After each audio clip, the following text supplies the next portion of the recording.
ទៅស្លាប់ទៅអាយ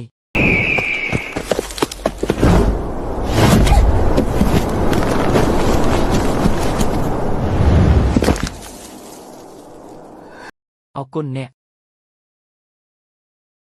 អាកានីយកស៊ូប្រញាប់ឡើងពូវាមកតនឥឡូវហើយប្រុសស្អាតខ្ញុំមានការប្រញាប់សុំទៅមុនហើយលើកក្រោយចាំខ្ញុំណែនាំប្រពន្ធមួយបែបនេះអត់ឲ្យលុយថ្លៃជួយទេហេអាកានីយកស៊ូមនុស្សរបស់ពូវាមកតនហើយឯកសារដាច់ខាតមិនអាចធ្លាក់លើដៃពូវាទេស៊ូវ៉ាន់ឈីងប្រគល់អីវ៉ាន់មកថ្ងៃនេះកុំឃ្លានសង្ឃឹមថារួចខ្លួនឲ្យសោះស៊ូវ៉ាន់ឈីងមានរឿងអីហ្នឹងអញគ្រាន់តែទារសំណង$200សោះមិនក៏វាគ្នាបាត់អញ្ចឹងចាំមួយផ្លេតមើលលុយ$200របស់អញតន់បានផងពួកអញវាគេរត់បាត់អញ្ចឹងនរណាជាអ្នកសង្ថ្លៃបង្គំឲ្យអញ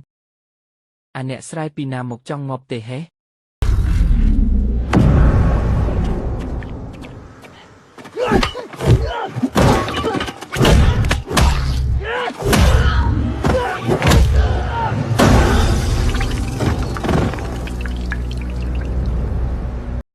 នៅមាននរណាទៀតចូលជួមកលោកប្រញាប់អស់ត្រូវប្រញាប់ត្រឡប់ទៅវិញទៀត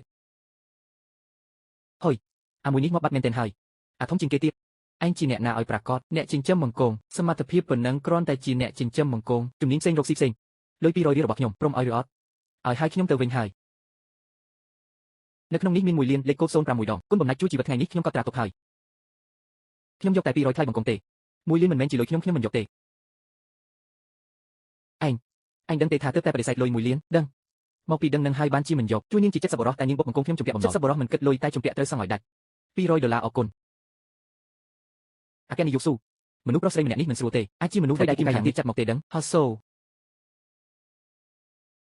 បើគេជាមនុស្សរបស់ភីគីមខាងទៀតមិញនេះគេមិនពាំងមួយដំបងឲ្យខ្ញុំទេខ្ញុំជួលឯងធ្វើជាអង្គរៈផ្ទាល់ខ្លួនប្រាក់ខែ300000មិនធ្វើ500000មិនធ្វើ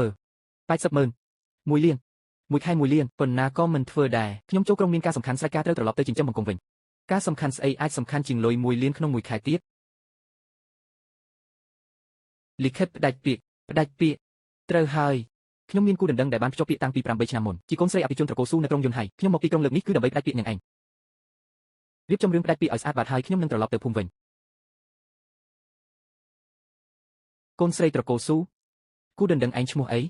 ឈ្មោះស៊ូវ៉ាន់ឈីងបើអ្នកនាងស្គាល់ជួយផ្ដាំបន្តផងថាគូដណ្ដឹងអ្នកស្រែរបស់នាងមកដល់ហើយអាពីពីមួយនេះខ្ញុំត្រូវតែផ្ដាច់ឯងមើលមុខខ្ញុំឲ្យច្បាស់មើលថាខ្ញុំជាអ្នកណាលោកស្រីស៊ូមិញនេះពួកវាក៏ហៅនាងអញ្ចឹងដែរខ្ញុំឈ្មោះស៊ូវ៉ាន់ឈីងចៃដន្យម្លេះអញ្ចឹងល្អតើកុំឲ្យបាត់ពេលវេលាដែររកល្អខ្លាំងណាស់ក្នុងពេលដែលឯងចង់ផ្ដាច់ពាក្យអញ្ចឹងទៅផ្ទះត្រកូលស៊ូជាមួយខ្ញុំទៅផ្ដាច់ពាក្យចំពោះមុខលោកតាខ្ញុំតែម្ដងទៅប៉ាន់តាតាមផ្លូវតាជីទៅជាមួយទាំងនេះត្រូវរកកន្លែងចាត់ការដែរ